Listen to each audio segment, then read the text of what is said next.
does that even happen? It's okay. I've got other brushes.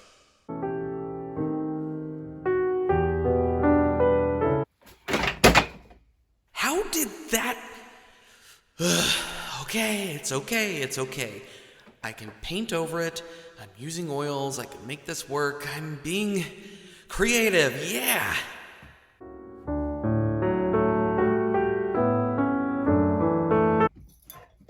What? Chubbs, no! You've got to be...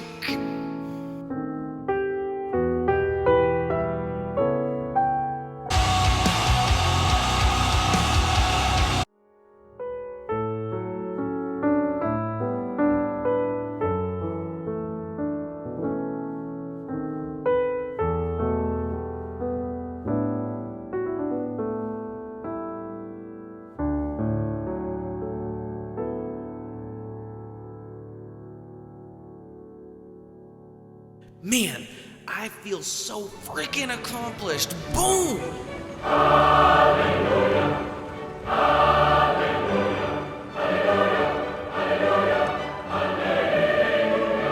Dark Souls 3, Bloodborne, Sekiro.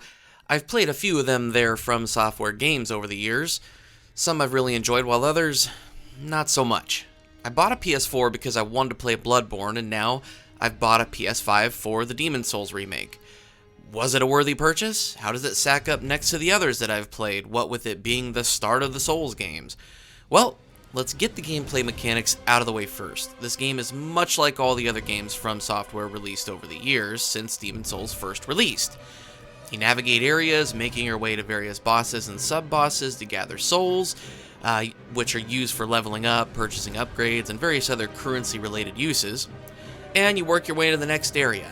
When you die, you have a chance to make it back to your remains and gather your collected souls, but if you happen to die again before getting to them, well, then they're lost. This all sounds similar to how other games play that release later, but Demon Souls has a much more rigid structure and actually has way fewer shortcuts than later games. These two things completely change how Demon Souls feels and sets itself apart. Each world has clearly outlined areas within it, thanks to bonfires, which act as fast travel points and save areas. There are 4 of these areas per world, and though the structure feels very artificial, the execution, sense of progression, the way each area is connected to both the previous and next areas, and variety effectively stamp out the feeling of levels. Also, I actually enjoyed having a more linear feeling game here, where the game gives the feeling of being open, which also gives Boletaria a real feeling of scope, is that you can tackle each world in whatever order you like. After playing through the game and knowing what each area presented, I think there are definitely certain ways that are considered the better order to complete the game, but you can take down demons and gather souls in whatever way you please. By the way, this game looks stunning. No, I'm not talking about textures, which are good, by the way, and I'm not talking about ray tracing or the option of consistent 60 frames per second, which is very good. No, I'm talking about the environment, architecture, character and monster designs, lighting, color usage. It is simply superb. I have so many screenshots from my time playing Demon Souls.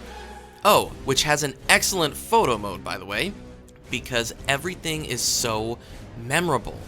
From my understanding, Bluepoint, who were responsible for this remake and have done others like Shadow of the Colossus, only changed a small amount of things with the game and pulled it into the current generation in regard to graphical quality.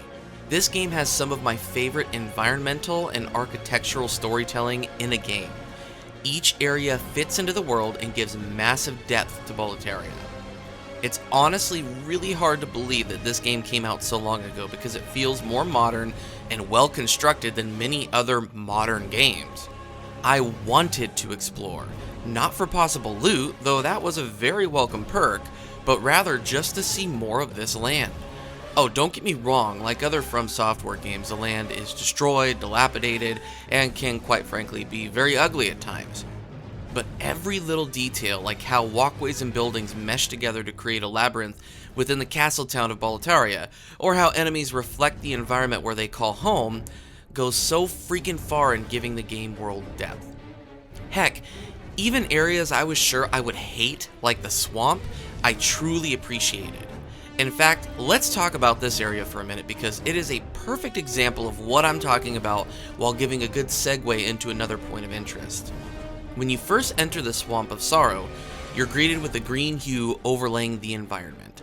Everything has a sickly look to it. The walls look slick and nasty, the makeshift walkways are dilapidated and look weak, and then you see the inhabitants. They're wearing plague masks, look malnourished, and even their yells and screams as they attack you sound sickly. Everything is just ill in this area, and the player isn't even to the swamp yet. This detail in both level and character designs is what truly makes Demon's Souls memorable. It didn't matter that I died over and over and over and over. I wanted to see more. What happened to this area? Was it always a sickly swamp? If so, why would people stay here? Later on in the area, there are giant things that carry large weapons and can wreck you easily if you aren't careful. Why do these enemies appear to be okay within the swamp, while everything else and everyone else looks sickly? This is what pushed me to keep playing Demon's Souls, and why it elevates it to my new favorite From Software title. I can't speak about the gameplay enhancements from the original since this remake was my first foray into the game, but I didn't experience the normal From Software jank. Sure, there were times I was frustrated because an enemy seemingly had the tracking ability of a masterclass hunter, but it never felt like jank to me. In fact, there were only 2 instances where the game essentially broke and I had to close out and start again. One, I got stuck on a large enemy's arm in constant freefall, and 2, one enemy, the duo enemy, later in the game got stuck underneath a bridge. But neither of these instances really ruined the game for me. They were a pain, but I was able to hop back in thanks to the extremely fast load times and finish the task at hand. Plus, I was so enthralled by the environments and the stories they told, or left up to interpretation, that I wasn't really focused on that. What else caught my attention? The freaking music! But if you've played any of From Software games before, this shouldn't come as a surprise to you. I still think Bloodborne has my favorite From Software soundtrack, but this one comes darn close. The swells of orchestral arrangements really amplify boss battles and give urgency.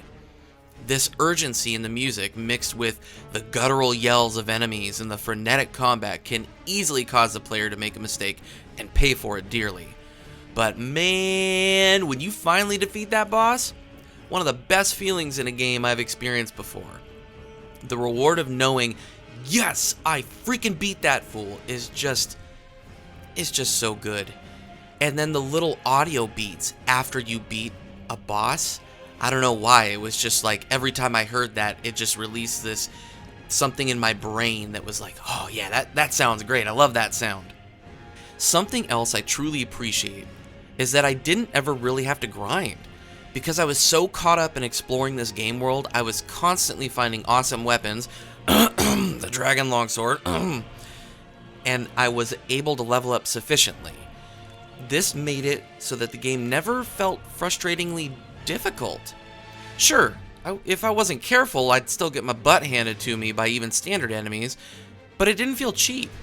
Of course, everybody's playthrough will be different, but thanks to having the option to choose which areas and bosses you want to take on in whatever order and the somewhat guided nature through each area, the pacing is excellent and never really feels like it trudges along.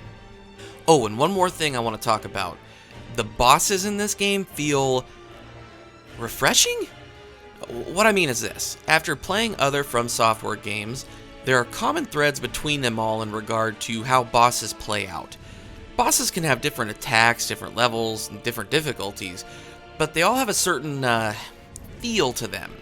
In Demon's Souls, there were some bosses that felt like the dev team were experimenting, if that makes any sense at all. It didn't feel like other bosses in other From Software games I had played before, which is odd considering those games came out after this one. Not all the experiments work well in my opinion, the monk. But it was, well, like I said earlier, refreshing. Demon's Souls is one of my favorite games of 2020, and it's easily in my top games of all time. I wasn't sure if I'd enjoy it, as there are other From Software games that I barely made it through or didn't finish at all, but here we are. Demon's Souls is hard. It's beautiful, both visually and audibly. It has such incredible detail, it's amazing. And it is one of my favorite games of all time. If you can get a hold of the game and the system to play it on, I highly, highly recommend this one.